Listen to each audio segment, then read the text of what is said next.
sermon sur la montagne. Ça se trouve dans l'évangile de Matthieu et nous avons 8 béatitudes, 8 façons d'être heureux. Et chacune des béatitudes nous décrit une situation d'une personne qui, selon le monde, ne paraît pas être bénie. Et pourtant, selon Dieu, elle est non seulement bénie, mais d'une bénédiction que ce monde terrestre ne peut pas nous offrir. Je voudrais vous entraîner dans la lecture et c'est dans Matthieu chapitre 5, verset 1. Voyant la foule, Jésus monta sur la montagne et après qu'il se fut assis, ses disciples s'approchèrent de lui. Puis, ayant ouvert la bouche, il les enseigna et dit « Heureux les pauvres en esprit, car le royaume des cieux est à eux. » C'est ce que nous appelons la première béatitude.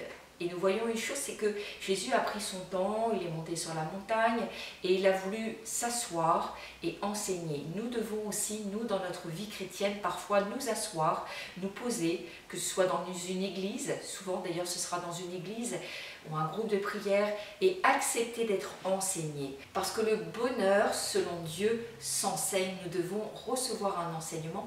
Comment être heureux ? Il est question des pauvres en esprit et je voudrais vous dire que les pauvres en esprit, c'est celui qui est conscient qu'il a un vide dans son cœur, dans son âme. Blaise Pascal a dit que chaque homme avait en lui un vide qui avait la forme de Dieu. Je voudrais vous dire que c'est tout à fait exact.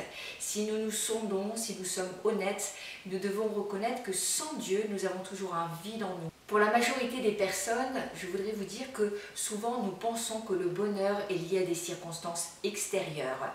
Et c'est ce que la majorité, la grande majorité des personnes, y compris parfois des chrétiens, pensent.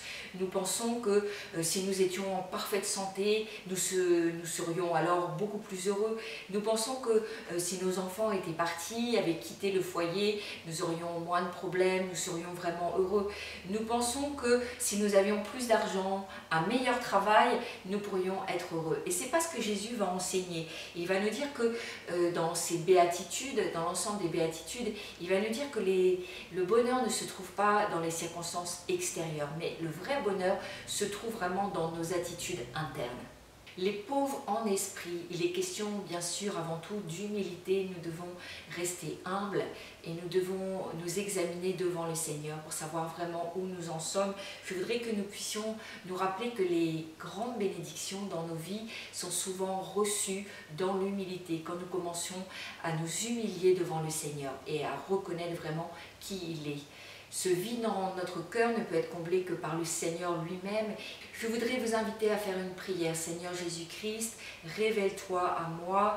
Je reconnais que j'ai un vide dans mon cœur qui ne peut être comblé que par toi. Je me couvre de ton sang précieux afin que mes péchés soient pardonnés et je t'accepte aujourd'hui comme mon Seigneur et Sauveur. Au nom de Jésus-Christ, Amen. Soyez pleinement bénis, à très bientôt.